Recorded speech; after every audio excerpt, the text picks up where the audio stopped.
Breaking news చూస్తున్నారు. వైజాగ్ లో అక్రమ సంబంధం గుట్టురట్టయింది. భర్త వేరే మహిళతో ఉండగా రెడ్ హ్యాండెడ్ గా పట్టుకుంది భార్య. ప్రియురాలి మోజులో పడి ప్రేమించి పెళ్లి చేసుకున్న భార్యను వదిలేశాడు భర్త. వివేక్ కు స్పాలో కొత్త ప్రియురాలు పరిచయం అయింది.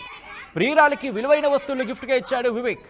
స్పా బ్యూటీతో పార్కులు, బీచ్లు, హోటల్స్ లో వివేక్ ఎంజాయ్మెంట్ ఓ లెవెల్లో ఉండేదంటోంది ఆ భార్య. తనకు న్యాయం కావాలంటోంది. 3 ఏళ్ల కిందట వివేక్ హరితతో పెళ్లయింది. పెళ్లైన 2 నెలల నుంచి భార్యకు దూరంగా ఉంటున్నాడు వివేక్ అనే మాట వినిపిస్తోంది. వివేక్ స్పాలు, అమ్మాయిల పిచ్చి ఉందని అంటోంది భార్య. చాలా మంది అమ్మాయిలతో వివేక్ సంబంధం ఉందని ఆరోపిస్తోంది. విడాకులకు అప్లై చేశా, లీగల్ గా చూసుకుంటా అంటోంది. ఈ నేపథ్యంలో ఇన్ఫాక్ట్ వివేక్ కూడా ఇదే మాట అంటున్నాడు. విడాకులకు అప్లై చేశాను, లీగల్ గా చూసుకుంటా అంటున్నాడు భర్త వివేక్. అసలు ఇంతకీ ఏం జరిగిందో ఒకసారి ఈ విషయంలో చూద్దాం.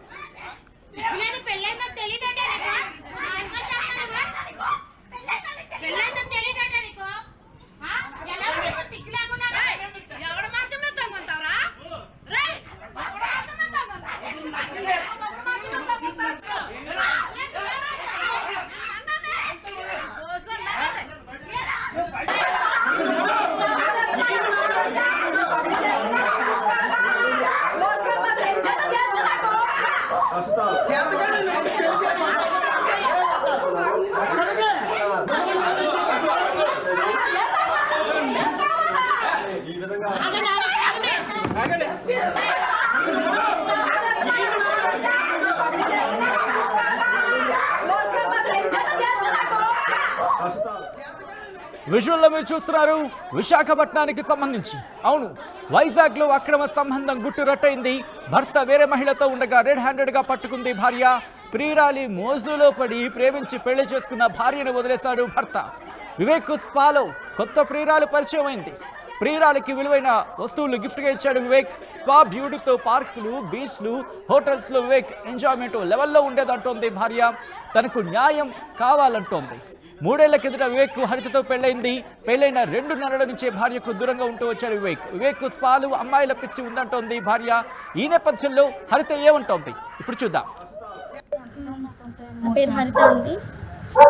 నాకు పెళ్ళి ఇప్పుడు 3 years అవుతుంది. 3 yearsలోనే 2 months మాత్రమే మేము కలిసి ఉన్నాము, ఫిజికల్గా కానీ ఇంకా మెంటల్గా కానీ. దాని తర్వాత ఇంకా ఆయన వేరే ఉన్నాడు. ఒకే ఇంట్లో ఉన్న వేరువేరుగా ఉండేటోళ్ళం. ఇప్పుడు ఏంటయిందంటే ఆయన వేరే అమ్మాయితో రిలేషన్లో ఉన్నాడు. అప్పటి నుంచే పెళ్ళైన ఒక 3-4 months నుంచి ఆయన స్పాకి వెళ్ళేటోడు. ఇంకా అక్కడే అమ్మాయితో మరి ఇంకెలా ఇంకా ఇవన్నీ నేను చాలా మెసేజ్లు కూడా చూసాను. ఈ అమ్మాయితోనే కాదు, వేరే వాళ్ళతో కూడా చెప్పడానికి సిగ్గు కానీ చాలా వల్గర్గా నేను చూశాను. అలాంటి మెసేజ్లు, వీడియో కాల్స్ ఇవన్నీ చూసి ఇంకా నేను అడిగేసరికి ఆయన నన్ను కొట్టడం, ఇంక ఇవన్నీ చేస్తుంటే ఇంక నాకు లొంగేటట్టు లేదని చెప్పి నేను డైరెక్ట్గా వాళ్ళ పేరెంట్స్తోనే నేను చెప్పాను. అయినా సరే వాళ్ళు కూడా నా దగ్గర ఆహా అవునా అలాగే ఇలా అని చెప్పారు. కానీ వాళ్ళు కూడా ఇంకేమీ పెద్దగా ఏమీ రియాక్ట్ అవ్వలేదు. మా అమ్మ వాళ్ళు అడిగితేనేమొచ్చి వాడంటే మగాడు, వాడు ఏదైనా చేస్తాడు అలా ఇలా మాట్లాడారు. మగవాడని వాళ్ళు వెనకేసుకొచ్చారు వాళ్ళని.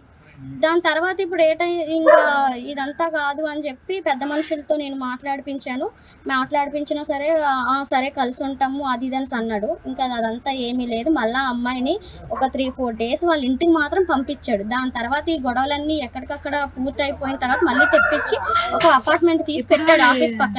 ఆఫీస్ పక్కన అపార్ట్మెంట్ తీసి పెట్టాడు. దాని తర్వాత మళ్ళీ నేను గొడవలు పెట్టేసరికి నువ్వు ఉండొద్దు ఇంట్లోనే, నువ్వు పెద్ద మరుగుతుందని మా అమ్మాలు ముందే చెప్పాను. నేను పెళ్లి చేసుకోవద్దని నేను చేసుకున్నాను.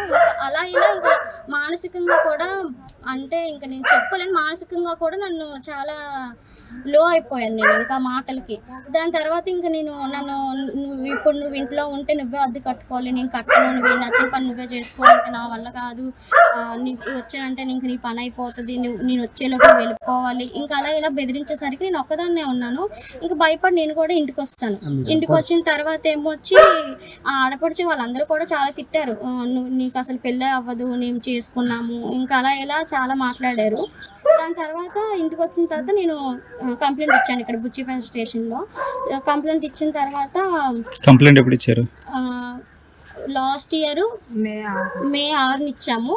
అదేమో వచ్చి May 20 మే 20న అది ఎఫ్ఐఆర్ ఫైల్ అయ్యింది. ఆ ఎఫ్ఐఆర్కి కూడా 15 రోజులు మాకు టైం కావాలి, మేము ఏదో ఒకటి ఆలోచించుకొని మేము ఏలుకోవాలో లేదంటే వదిలేయాలో ఏదో ఒకటి ఆలోచించుకొని వచ్చి మీకు చెప్తామని చెప్పి వెళ్ళి మాకు లాయర్ నోటీస్ పంపించారు విడాకులకి. ఈ నోటీస్ పంపించిన తర్వాత ఇంక ఏం చేయాలో అర్థం కాక మేము చాలామంది పెద్ద మనుషులతో మాట్లాడిపించాము, దేనికి కూడా ఇంక రెస్పాండ్ లేదు. సరే అలాగా ఇలాగా అనేటోళ్ళు కానీ ఇంక అసలు ఎలాంటి రెస్పాండ్ లేకపోతే ఇంక నేనే సఫర్ అవుతున్నాను అన్ని విధాలుగా అని చెప్పి నేను మా అత్త వాళ్ళ ఇంటికి వెళ్ళి నేను అక్కడే ఉంటాను, ఇక్కడే ఉంటాను, ఇంక నేను ఎక్కడికి వెళ్ళనని చెప్పి నేను వెళ్ళినా సరే ఇంట్లోకి కూడా రానివ్వకుండా ఇంకా తలుపులు గట్ట వేస్తారు. ఇంకా ఏం చేయాలని చెప్పి వాళ్ళేమో ఎవరెవరో పెద్ద పెద్ద వాళ్ళతో మాట్లాడుకొని వాళ్ళు స్టేషన్కి వెళ్ళి మాకు రమ్మని చెప్తే మేము వెళ్ళాము. వెళ్ళిన తర్వాత ఆ సిఐ గారు ఏం చెప్పారంటే, మీరు ఎఫ్ఐఆర్ ఫైల్ అయిపోయింది కదా ఇక్కడికి ఎందుకు వచ్చారు అన్నట్లు ఆయన మాట్లాడారు. సిఐ గారు అక్కడ పాలకొండ సిఐ గారు ఎఫ్ఐఆర్ ఫైల్ అయిపోయింది కదా ఇక్కడికి ఎందుకు వచ్చారని ఆయన మాట్లాడారు. ఇంకా మాకు తెలీదు, మేమే ఎవరితో మాట్లాడుకుంటూ వెళ్ళిపోయాము మేమే. తర్వాత ఏమైందంటే మేము వచ్చిన తర్వాత మా లాయర్ గారితో అడిగాను, మా లాయర్ దగ్గరికి వెళ్ళి మాట్లాడాం. సరే ఇలాగ ఎఫ్ఐఆర్ ఫైల్ అయిన తర్వాత వాళ్ళ ఇంటికి మా అత్త వాళ్ళ ఇంటికి మేము వెళ్ళకూడదంట కదా అంటే, అలా ఏమీ లేదు, నువ్వు డైవర్స్ ఇస్తే అప్పుడు ఓకే, కానీ నువ్వు డైవర్స్ ఇవ్వలేదు, నువ్వు వాళ్ళ ఇంటికి వెళ్ళి ఉండొచ్చు, అలాంటి ప్రాబ్లం ఏమీ లేదు, వాళ్ళు మీకు ఏదో దారి మళ్లించడానికి అలాంటి మాటలు చెప్పారని చెప్పి అన్నారు. తర్వాత ఇంక మాకు పెద్ద పెద్ద పొలిటీషియన్లు అలా ఏం తెలియక ఇంక మేము ఇక్కడే ఉన్నాము. ఇంకేం చేయాలో తెలియక ఇంక మాలో మేమే అలా ఉండి ఇంకా సరే ఇంకేం కాదు ఇంకేదో ఒకటి చెయ్యాలని చెప్పి నేను ఆ లొకేషన్స్ అవన్నీ మా ఫ్రెండ్స్ ద్వారా తెలుసుకొని వెళ్ళేసరికి వాళ్ళిద్దరూ ఒక ఇంట్లో ఉన్నారు. లైట్ డ్రెస్సులతోటి కళ్ళు నిలుపుకుంటూ వచ్చారు, తలుపు తీశారు. రైట్, అది హరిత వర్షన్. ముఖ్యంగా గత కొద్ది రోజులుగా తన ఇబ్బందులు పెడుతున్నాడు. ఇన్ఫాక్ట్ విడాకుల విషయం కూడా తనకు తెలియదంటూ షాక్ గురైనట్టుగా చెబుతోంది. ఇదే అంశానికి సంబంధించి హరిత తల్లి కూడా రియాక్ట్ అయ్యారు. ఆమె ఏమన్నారు చూద్దాం. 2020లో తనకు మ్యారేజ్ చేసాము. మ్యారేజ్ అయిన తర్వాత ఒక 2 నెలల వరకే తనతో బాగా ఉన్నాడు. అక్కడి నుంచి తను బాగా చూసుకోలేదు. కానీ తను వాళ్ళ హస్బెండ్ గురించి మా దగ్గర బ్యాడ్గా చెప్పకుండా తను సర్ది చేసుకుందామని మా వరకు రానిలేదు. తర్వాత ఇంకా అలా చూసి అబ్బాయి ఇంకెప్పుడు మా ఇంటికి రావడం కానీ పాలన తీసుకురావడం మళ్ళీ తీసుకెళ్ళడం ఇలాంటి వేటి ఉండేవి కాదు. మరి మీరు ఎప్పుడు పిల్లదా? మేము పిలిచేవారండి, పండగలకి పబ్బాలకి పిలిస్తే నేను వస్తాను పదాన్ని ఒకదాన్ని పంపించేసేవాడు, తను వచ్చేవాడు కాదు. తీరా చూస్తే ఇంక నేను చాలాసార్లు క్వశ్చన్ చేస్తే ఇంక తన మైండ్ సెట్ అంతేమో అని మేము సర్ది చేసుకున్నాం. చూస్తే ఫైనల్గా ఇంక నువ్వు నాకు వద్దు, వెళ్ళిపో, నీ బాడీ షేప్ బాగోలేదు, నువ్వు నాకు నచ్చలేదు, నువ్వు వెళ్ళిపోవాలేసి మా ఇంటికి ఫ్యామిలీ మొత్తం కొట్టి పంపించారండి. అయినా సరే నాకు అతనే కావాలనేసి ఇవిడ వాళ్ళ అత్తమామల ఇంటికి వెళ్తే వాళ్ళు కూడా చారనీ లేదు, మమ్మల్ని మళ్ళీ వెనక్కి తిరగొట్టి చెప్పారు, నువ్వు మా ఇంట్లో ఉండొద్దు, వెళ్ళిపో అనేసి పంపించారండి. వాళ్ళ ఆడపడుచు అయితే ఈ సమస్యలంటికి ఆవిడే కారణం అండి. ఈవిడ పెళ్ళైన 1 month కాడి నుంచే హైదరాబాద్లో వాళ్ళ హస్బెండ్కి జాబు, అక్కడి నుంచి వైజాగ్ వచ్చిందండి. అప్పుడు ఇంటి దగ్గర నుంచే వర్క్ చేసేవారు అతను. ఇంకా హైదరాబాద్ నుంచి వైజాగ్ వచ్చేసి వాళ్ళు కూడా ఎలపక్కన ఇల్లు తీసుకోనండి ఈ పిల్లలు చెప్తారు. వాళ్ళ అన్నయ్యకి ఈవిడ మీద ఇష్టం లేకుండా ఫస్ట్ మైండ్ సెట్ మార్చింది తనే, వీళ్ళ ఆడపడిచానండి.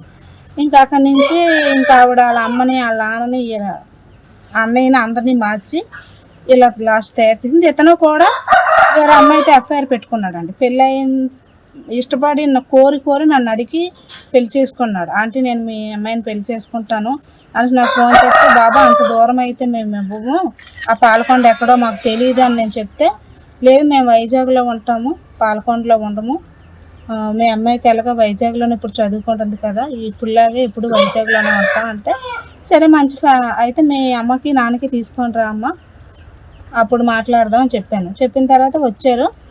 వాళ్ళు కూడా మంచోళ్ళు అనిపించిందండి. అంటే వాళ్ళిద్దరూ లవ్ చేసుకున్నారు. తను నాకు ఫోన్ చేసి అడిగాడు మీ అమ్మాయిని చేసుకుంటానని. లవ్ చేసుకున్న వాళ్ళు ఏమో మీరు పెళ్లి చేసుకున్నారు, పెద్దలు మాట్లాడుకుని పెళ్లి చేశాం. వాళ్ళ తల్లిదండ్రులు మేము కలిసి ఇక్కడ మా ఇంటి దగ్గరే మాట్లాడుకొని వాళ్ళిద్దరు ఇష్టాన్ని మేము అంగీకరించి పెళ్లి చేసామండి. కట్న కానుకలు అన్ని ఘనంగా ఇచ్చి పెళ్లి చేసాము. పెళ్లి చేసిన తర్వాత కొన్నాళ్ళకి అతనికి ఈ పాప మీద ఇష్టం తగ్గిపోయి వేరే అమ్మాయి, ఇతను కొంచెం స్పాలకి గట్ట వెళ్తాడండి. ఆ స్పాలకి వెళ్ళిన దగ్గర ఆమె స్పాలో పనిచేస్తుందట. ఆవిడకి వీళ్ళిద్దరికి ఎలా కలిసిందో కలిసింది. ఇంకా అప్పటి నుంచి పిల్లని దూరం పెట్టేసి ఇంక తనకు తాను వెళ్ళిపోయేలాగా తయారు చేశాడు. అయినా సరే తను పట్టుకొని వేలాడింది గట్టిగా. నేను ఇక మా ఇంటికి రాకుండా అక్కడే పట్టుకొని వేలాడింది. అక్కడే పట్టుకొని వేలాడినా సరే ఇది ఎప్పటికీ వెళ్ళిపోలేదు అనేసి ఒకరోజు పిల్ల మీద పెట్రోల్ పోసి తగిలెట్టడానికి పిల్లని అలాంటి ప్రయత్నాలు అన్నీ చేశాడు. మాకు భయం వేసి ఇంక మేము తీసుకొచ్చి బుచ్చేపట్టు స్టేషన్లో కంప్లైంట్ ఇచ్చాము. కంప్లైంట్ ఇచ్చిన తర్వాత వాళ్ళు వచ్చి మేము ఇంకా కంప్లైంట్ ఇవ్వకముందే ఆ డైవర్స్ నోటీస్ పంపించాం. అంటే అది రావడానికి కొంచెం టైం పడుతుంది కదండి. మేము కంప్లైంట్ ఇచ్చి ఆ మరుసటి రోజు 3వ రోజుకో మాకు ఇంటికి నాకు డైవర్స్ కావాలని అతను పిటిషన్ వేసాడండి. పిటిషన్ వేసేస్తే మేము అది పట్టుకొని వీళ్ళు నా అమ్మ నాన్న కంప్లైంట్ ఇచ్చిన తర్వాత పోలీస్ స్టేషన్కి వచ్చారండి. పోలీసులు పిలిస్తే వచ్చి మాకు 15 రోజులు గడువు కావాలి, మాకు గృహప్రవేశం ఉందని చెప్పి వెళ్ళిపోయారండి. సరే 15 రోజుల తర్వాత వచ్చి మా పాపకి ఏం చెప్తారో, మంచిగా చూసుకుంటామంటారో లేకపోతే ఏం చెప్తారో చూద్దాం కదా అనేసి మేము కూడా అదే మాట మీద వచ్చామండి. పోలీసులు చెప్పగానే తీరా మేము ఇంటికి రాబోతేప్పటికి డైవర్స్ నోటీసు పోస్ట్ మ్యాన్ పట్టుకొచ్చారు. మేము అది పట్టుకొని పోలీస్ స్టేషన్కి మళ్ళీ వెళ్తే ఎస్ఐ గారు అన్నారు వాళ్ళు డైవర్స్ కోసం ప్రిపేర్ అయ్యి ఈ లోపల మీకు ఈ నోటీస్ అందుతుంది అనేసి వాళ్ళు 15 రోజులు గడువు వేసుకొని వెళ్ళిపోయారు. సర్లే ఎఫ్ఐఆర్ వేస్తామని అలా చేస్తారు. ఎక్కడికక్కడ మాకు ఏ పనులు అయితే అవ్వలేదండి. ఎందుకంటే వాళ్ళు డబ్బు ఉన్నవాళ్ళండి. పోలీసులు కూడా మీకు న్యాయం చేయలేదు. వాళ్ళు ఉద్యోగులండి. వాళ్ళ అమ్మ వాళ్ళ నాన్న వాళ్ళ అమ్మగారు గవర్నమెంట్ టీచర్ అండి. వాళ్ళ నాన్నగారు ఆర్టీసీ కండక్టర్.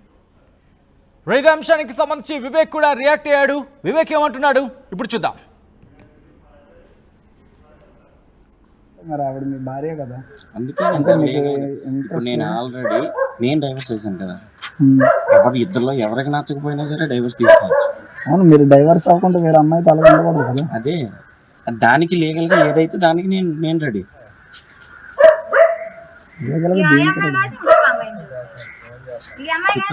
అంటే ఆవిడ చెప్పినవన్నీ మీరు నిజమేనా? మీరు వేరే అమ్మాయితో రిలేషన్ లో ఉన్నాను, అమ్మాయిని పెళ్లి చేసుకుంటాను. ఈ అమ్మాయి చాలా మంది అమ్మాయిలతో రిలేషన్ లో ఉన్నారు అంటున్నారు. అది దానికి ఏమైనా ప్రూఫ్ ఉంటే చూపించండి. మీ ఫోన్ లో చాలా సార్లు చూసారంటున్నారు కదా. చూపించండి.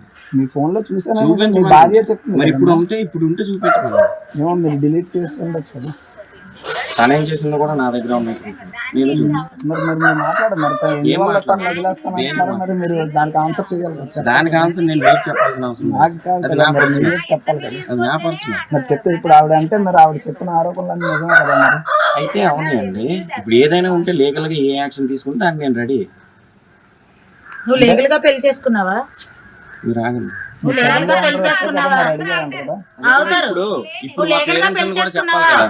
ఇప్పుడు మా పేరెంట్స్ కూడా చెప్పాలి కదా ఈ ఇష్యూ. ఏం మా పేరెంట్స్ కూడా ఎందుకు చెప్పలేదు? పేరెంట్స్ ఎన్రోల్ చేసి ఆడుతున్నావు ఆట. మరి మీరు లవ్ చేసే కదా పెళ్లి చేసుకున్నారు ఈ అమ్మాయి. ఆడే లవ్ చేశాడు, ఒకటి కాకపోతే ఒకటి. మరి మీరు ఈ అమ్మాయిని లవ్ చేసే కదన్నా పెళ్లి చేసుకున్నారు. సరే ఏదైనా సరే మా లాయర్ లీగల్ గా ఆడతాడు. లాయర్ కింద ఆగుతుంది, నీకు తగులుతుంది. ఆడు నువ్వు గ్యామ్లింగ్ ఆడుతున్నావు సార్. నాకున్న ప్రాబ్లమ్స్ నాకున్నాయి. అంటే చెప్పాలి కదా. ఆ ప్రాబ్లమ్ నాకు చెప్పాలనేసి కాదు కదా. మీ అప్పచెల్లి అలాగే వదిలేస్తున్నాడేమో.